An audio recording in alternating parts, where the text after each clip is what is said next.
Welcome to the Catholic Midlife podcast, where we address the challenges and the opportunities of midlife from a uniquely Catholic perspective. This is the time, my friends, for a deeper renewal of your Christian vocation. Come and enter into the freedom of Christ that allows you to be the person you were created to be, because there's an amazing, awesome, exciting next season of life waiting for you.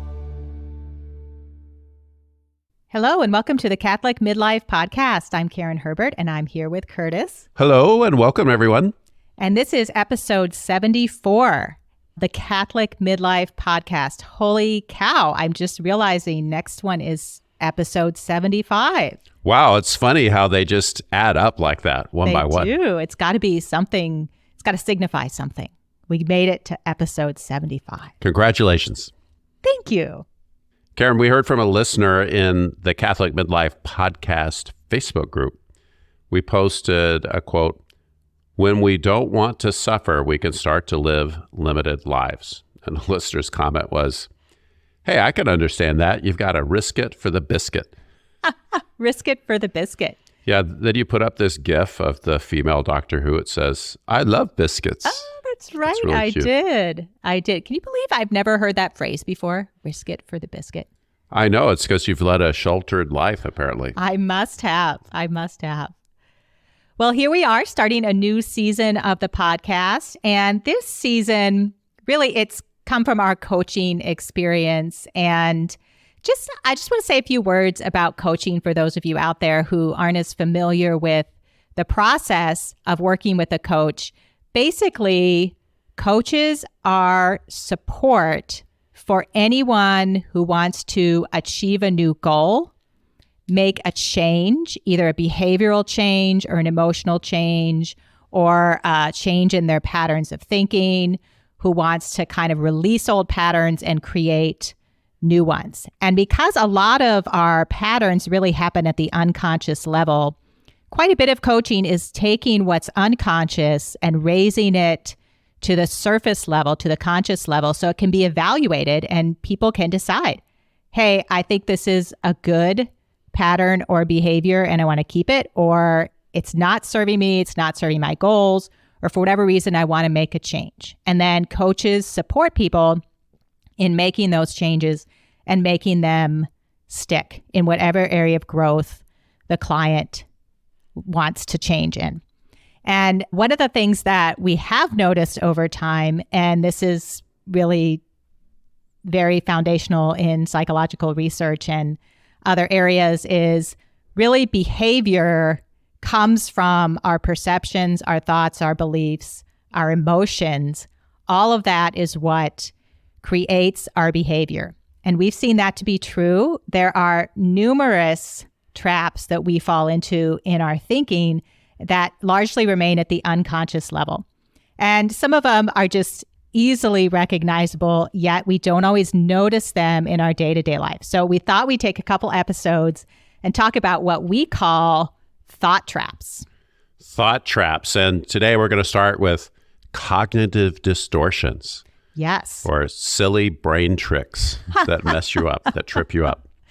These really, we kind of like them because, frankly, we all do them. And we certainly see them a lot in our own lives and the lives of our clients. And you'll probably recognize yourself in them as well. Yeah, you have to laugh. And so we're going to list a lot of them and talk about them. We just invite you to pick your favorite one because it's the most annoying or the most common, or because it's the one your husband or wife does all the time. And grab onto it and decide what you're going to do about it. Okay. Here's a cognitive distortion, Karen: mind reading. Yeah, you assume that you know what people think without having sufficient evidence of their thoughts. Like, he thinks I'm a loser. Oh, yeah. Or they must think I'm lazy and undisciplined because blah, blah, blah. Yeah, you just have this assumption that, oh, yeah, I know exactly what they're thinking. It does happen also at the unconscious level. I think we all do it, and we do it a lot. The thing that I like about mind reading is basically it tells us nothing about what the other person thinks because we really can't know what the other person is thinking. But it tells us a lot about how we think. So I will assume the other person is thinking what I'm thinking. So, for example, if I think, well, I'm applying for this job, but really I'm too old to get this job, and I don't get the job, I'll probably think, they think I'm too old to get this job. That's why I didn't get it. And really, it's what I think and not what they think. And we have a way of having the sort of maximum idea about what they're thinking, especially about us.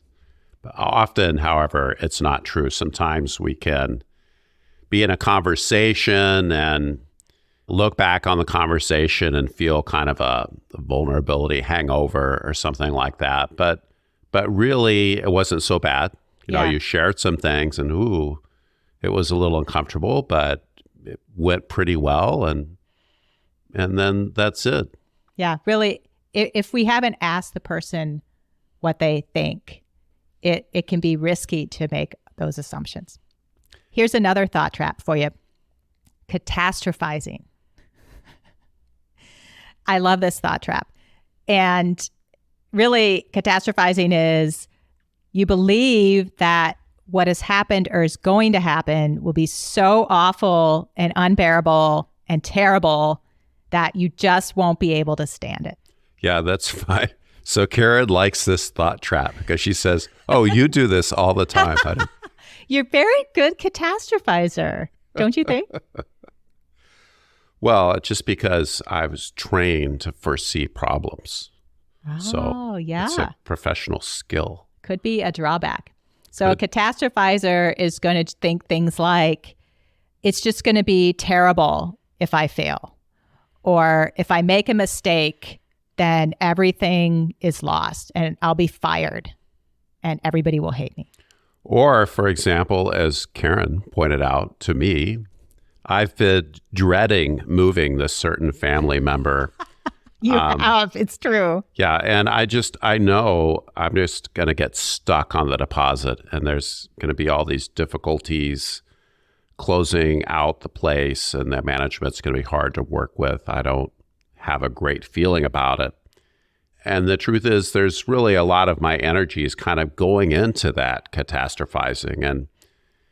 And not only is it unpleasant, but it's a distraction and it's keeping me from seeing what's possible. And in fact, we were talking with that management company and they kind of signaled that, no, it's not going to be like that. It's not going to be so bad. Right. And so if you find yourself sort of catastrophizing and then getting through things and saying, oh, well, it really wasn't as bad as I anticipated it would be, that could be a sign that you tend to do this. Yeah, and catastrophizing, that's classic for your teenager that doesn't want to try out for the school play. Oh, people are going to laugh at me. Well, why do you think that? Well, and you just keep going. Yeah. And as you remove one objection, well, they come up with another one. Sure. Because they just know it's going to be terrible. Here's another cognitive distortion or a silly brain trip. It's labeling. That's where we assign global negative traits to ourselves and others. So like, I'm undesirable or he's a rotten person. Here's one that I think this is a thought trap. So there was this lady, she was only about 50, which is not that old, honey. And, I think it's not very old at all. Thank you very much. But even I could tell she was wearing old lady clothes and horrors, old lady shoes at age 50. And I realized she was just ready to hang it up. She was ready to stay home. And so I'm too old was kind of a comforting label that served her by getting her off the hook. She didn't have to go try and strive and all those things. That's a very interesting example. It's very interesting. I think we use a lot of labels for people and for ourselves instead of simply describing behavior. And here's an example. We might think, well, that person is disrespectful.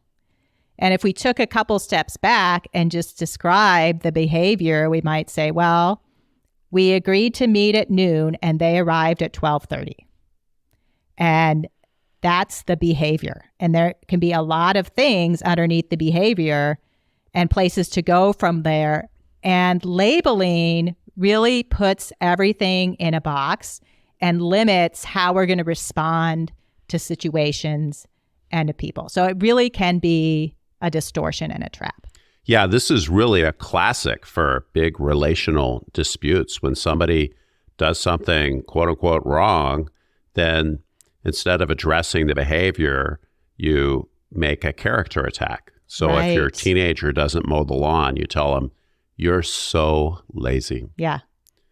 And it's not helpful at all. Instead, we need to address the behavior and reserve our character judgments.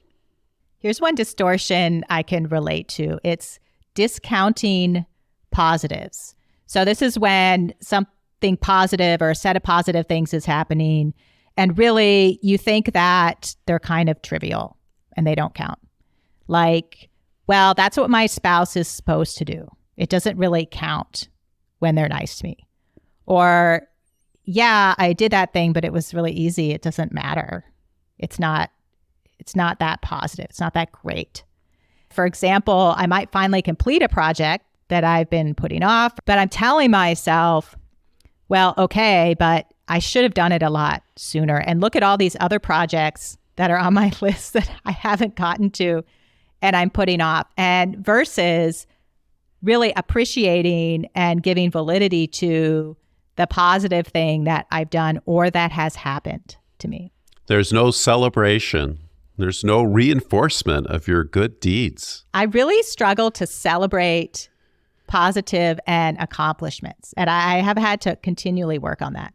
I think we, as a family, we're kind of weak on celebration. We're always kind of moving on. That's true. Things are always impacting us. Yeah. And somehow the big celebrations are kind of ad hoc. Yeah. And that's both of us. Right. Negative filtering is another funny brain trick, whatever we're calling cognitive distortions this week. So it's a funny thing. And this is when you have the negative experience, well, you focus on that. So the classic is the salesperson, and they're going along and they get a rejection and they keep thinking about all those rejections when it's time to go make their next pitch. So there's an over focus on the negative. And so, oh, well, I had X many sales, but that's nothing. Look at all these rejections. Or say you dislike going to social events, or you don't like to hang out after church at the little round tables because you have all these memories of uncomfortable, awkward social conversations. And that's the negative filtering.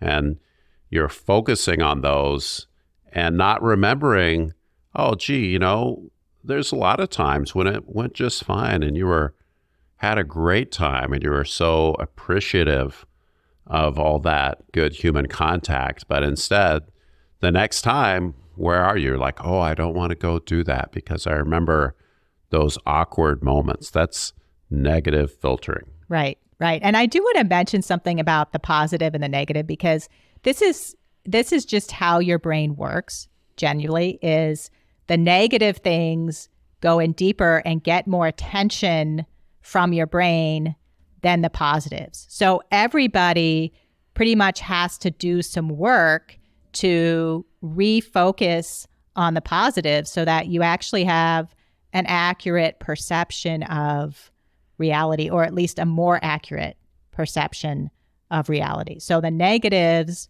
are going to get internalized and become a filter really easily.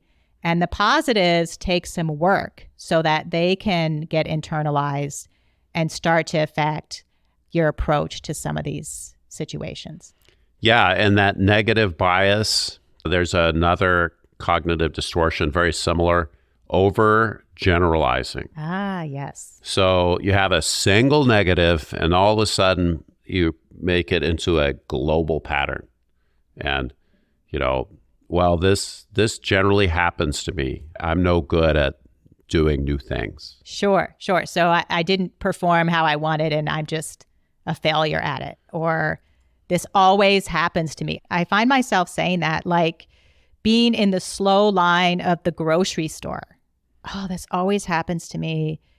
One time I was in a line and I even turned around and I said, hey guys, I'm just warning you. I always get in the slow line, so you probably don't want to be behind me. And I don't think we always pick up when we're doing that. And really, if I did some kind of statistical analysis, it's most likely I don't get in a slower line anymore than anybody else. Yeah, I don't think I'm getting in your line. Oh, okay. Well, you're not supposed to emphasize, support my distortion. Oh, okay. Yeah. Right. Well, you won't realize why I'm not in your line then. So overgeneralizing, we can have a negative experience. Like somebody shows up at your church and they're trying it out and they're hiding in the back pew and nobody talks to them. And they leave and they think, man, nobody even tried to intercept me or say hello. Those people, bunch of jerks there. Sure. Not going back. Everybody there is unwelcoming or what have you. Or, for instance, overgeneralizing. I got some advice when I took my wife camping for the first time. The advice was, you better make sure she enjoys it because if she doesn't, she'll never go again. That's human behavior. Yeah. You do that thing once. If it's a negative experience, it's very easy for us to just wash our hands of it. So here's a thought trap. It could have a couple different names: dichotomous thinking or the all or nothing thinking. So it's when you view events or people or expectations in all or nothing terms. It was a complete waste of time, that thing I went to. Or it was totally unredeemable as an activity. Yeah, and so often, even if we didn't get the outcome, even if we didn't get the win, we learned something and we made some kind of progress. So the all or nothing thinking really blocks that. It really does. Or we have a negative interaction and everybody hates me. Everybody hates me.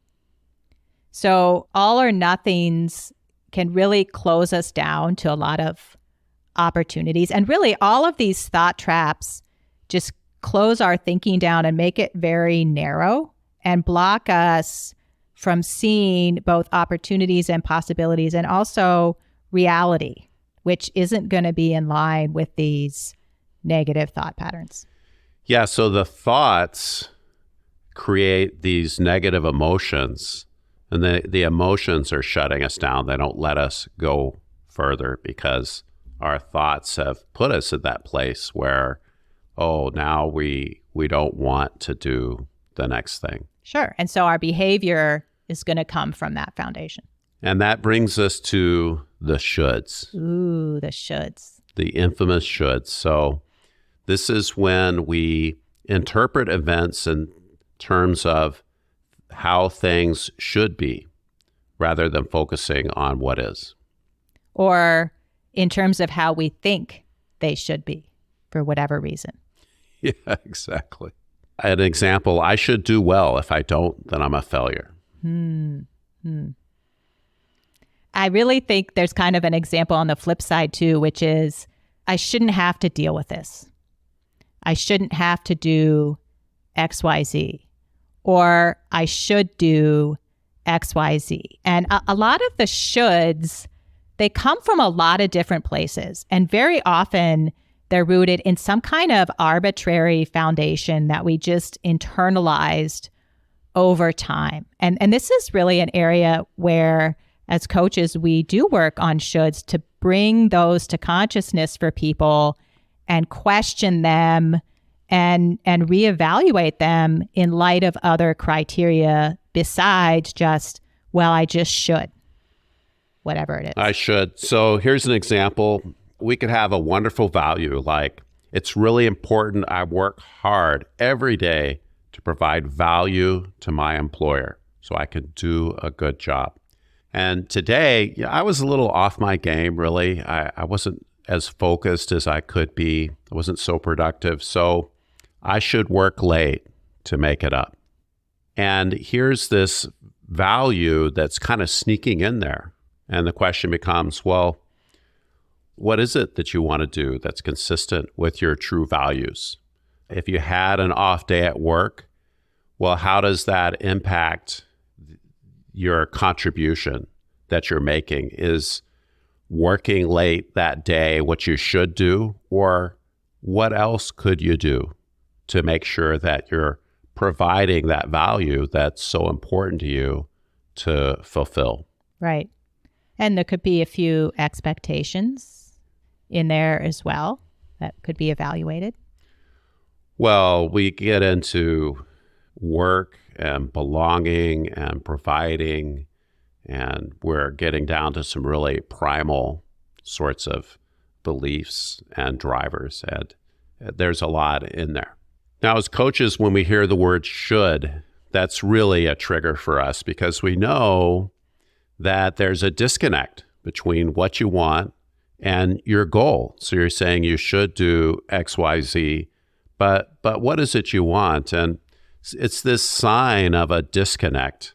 There's a disconnect between your conscious mind, which is like the rider on this big elephant, and the big elephant is your unconscious mind. We talked about this starting in episode 35, this metaphor of the rider and the elephant. And when there's a should, then it's telling us, well, I don't really want this. This is something that my rider, my conscious mind, is telling me I should want. If we're pursuing goals that we don't really want, then our action's not going to be that powerful. It's going to be puny, and it's probably going to peter out, or it's going to cost us a lot. And what a contrast when we can dig around a little bit and start to find reasons and find the truth about why we really want this thing. And then we can really go get it. Awesome.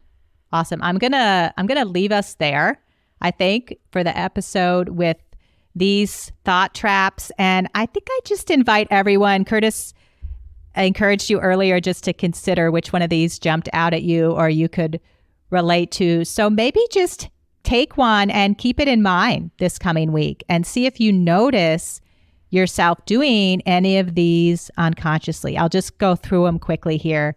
Mind reading, assuming you know what other people think, catastrophizing, believing or knowing what's going to happen and it'll be so awful, labeling, assigning negative traits to yourself and others, discounting positives, negative filtering, focusing on the negatives, overgeneralizing, the always or the never, or the all or nothing terms, everyone, complete, nothing. And finally, the shoulds. When that word should pops up for us, that can tell you you're in a thought trap. So pay attention to those. And if you have something fun to share, pop in the Facebook group, the Catholic Midlife Podcast, and share it with us. Or share it about your spouse. That's fine too. No, I don't think you should do that. It'll be fun. Okay, you can be first, Curtis. I'll share about you. Thanks a lot for joining us, everyone. We'll see you next week.